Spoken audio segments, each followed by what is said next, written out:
So, syempre, dahil ganyan naman ang aking pagsunod kay BP Sara, kung sabihin niya na dahil po kaunti ang mga abogado at mas gusto niyang lahat dayuhan, ay nako, I will bow to it. No? Alam niyo po, bukod sa sinabi ni... Sabi ko nga sa iyo, dito pa lang sasabi niya, ngayon nga lang ako sumunod kay Sara, kahit meron siyang mga gusto na ayaw ko kasi nakakatakot. Dito pa lang nilaglag na ni Roque. Meron daong gusto si Sara na hindi sang-ayon si Roque kasi nakakatakot. Ngayon lang daw siya sumasang-ayon. So means to say, titiwalag nga siya kasi merong gagawing kababalaghan ang lola pusit ninyo. Ngayon lang daw siya sumunod. Dati hindi siya sumusunod. Diba? Kasi nakakatakot daw. Narinig nyo naman. Merong gagawing kababalaghan. Sa kanya, pero alam ko na hindi dapat. No? So, syempre, dahil ganyan naman ang aking pagsunod kay BP Sara, kung sabihin niya na dahil po kaunti ang mga abogado at mas gusto niyang lahat dayuhan, ay nako, I will bow to it. No? Alam niyo po, bukod sa sinabi ni BP Sara na kailangan ayusin ko muna ito para makakonsentrate rin ako dun sa pagdepensa ng presidente, pero hindi pa po sigurado, nakasama ko ha. Lilinawin ko lang po yan. Sabi lang yan, sige, ayusin mo yung asylum mo. No? Yung mere fact na nag-apply ako, yan yung nagbigay sa akin ng karapatan na hindi na ako po pwedeng mapabalik sa Pilipinas. Maski pa kumuha sila ng warrant of arrest, maski pa sila mag-file ng extradition, malinaw po yan dahil ito po ay matter of convention rights. Nakasulat po talaga yung non-refuma, yan yung pinaka-importanting karapatan ng asylum seekers, hindi mapabalik dun sa lugar na kung sa nila nanggaling. Natural, kasi pag ako pinabalik dyan, kukulong ako na unbailable sa isang kaso na human trafficking na walang ka-ebidensya. Hindi ko po ebidensya lang nila. Unang-una, sinamahan ko si Cassandra Ong sa PAGCOR. Pangalawa, yung pangalan ko nasa isang papel na legal daw ako. Pangatlo, yung aking dating assistant nakitira doon. Actually, sa totoo lang, makakasuhan talaga siya ng human trafficking. Bakit? Una, kung alam ni Harry Roque sa sarili niya na wala siyang ginawang kasalanan at hindi siya gumawa ng mali, bakit hindi niya haharapin yung kaso niya sa Philippines? Kasi ikukulong daw siya na non-bailable. Alam mo sa sarili mo, abogado ka eh. Di ba? Abogado ka. Alam mo sa sarili mo kung anong tama, ano ang mali. Ngayon, kung mali ang Pilipinas, bakit hinahabol ka at nagtatago ka? Di ba, mga Pilipino? Mga nanonood sa akin, hindi tayo mga abogado. Abogado siya. Kung alam niya sa sarili niya na hindi siya mali, harapin niya. Bakit magtatago siya sa the Netherlands at hindi siya uuwi? So means to say, guilty siya. Di ba? Abogado siya, alam niya.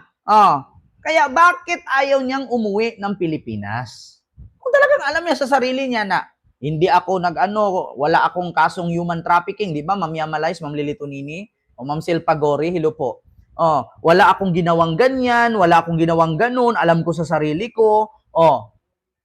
Pero alam niya na pag umuwi siya ng Pilipinas, ikukulong siya ng non-bailable. Talagang makulong siya ng non-bailable. Bakit?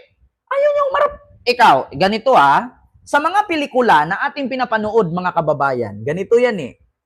Pag may kaso ka, wag mo nang patagalin. Bakit? Lalaki at tataas ang sentensya mo kapag magtatago ka. Ngayon, ilang buwan na si Roque hinahanap.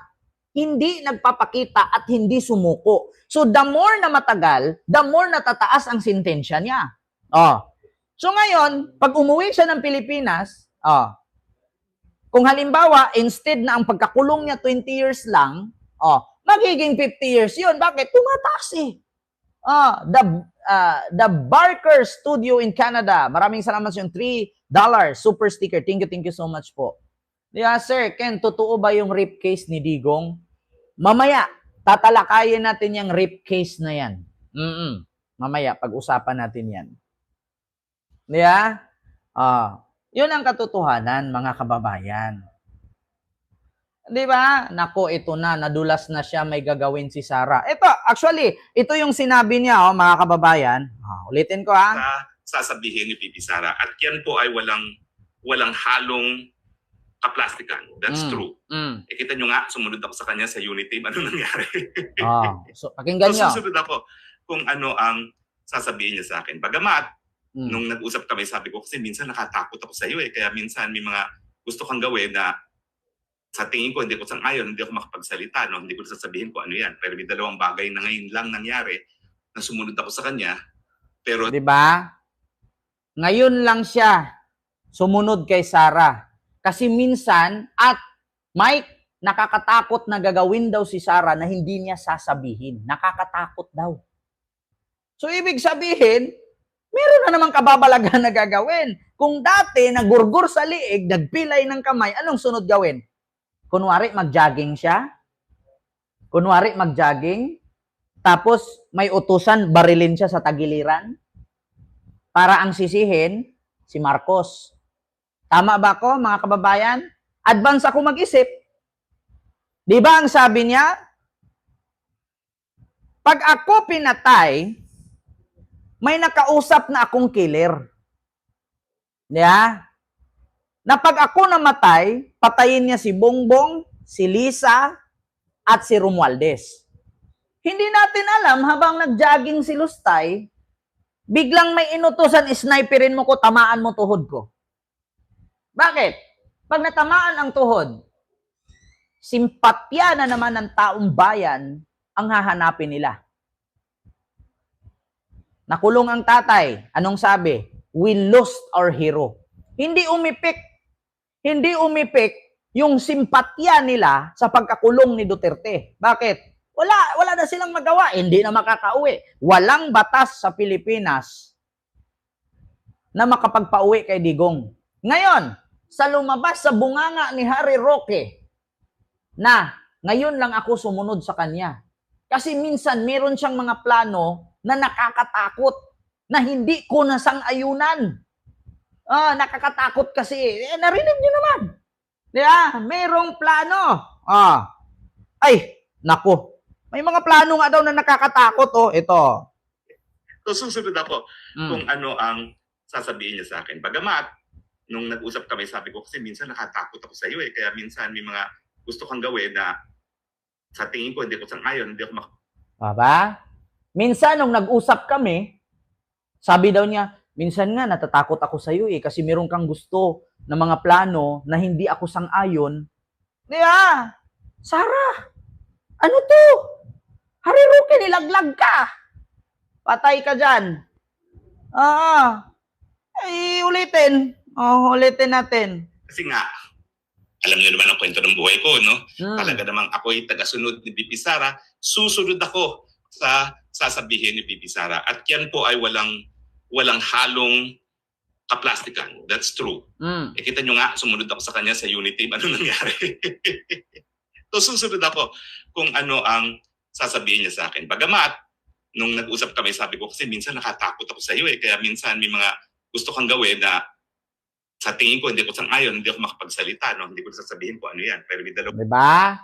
Minsan nag-usap kami. Natatakot nga ako kasi minsan meron kang plano na hindi akong sang-ayon, no? At hindi ako makapagsalita, pero hindi ko kasasabihin kung ano yan. So, mismo sa statement ni Harry Roque, lumabas na minsan daw nag-usap sila ni Pusit na hindi siya sang-ayon at natatakot siya sa mga hakbang. Pero hindi niya sasabihin kung ano yun. Nako, patay. Harry Roque. Parang delikado ito, mga kababayan. Delikado ito. Nako, patay tayo nito Harry Roque. Nilaglag. Nako. Patay tayo dito. Plano ni Sarah. Maliwanag pa sa araw, Sir Ken. Nako. Minsan kasi natatakot ako sa iyo Meron kang mga plano na hindi sasang-ayon sa akin. Kaya hindi ko nasasabihin kung ano yan. Nako, Harry Roque. Nako, Pangulong Bongbong Marcos. Kung sino ba ang nanood sa akin ngayon na taga Malacanang, ingat-ingat po kayo. Meron daw gagawing plano, natatakot daw si Roque. Minsan natatakot daw siya, pero hindi niya sasabihin kung ano yun.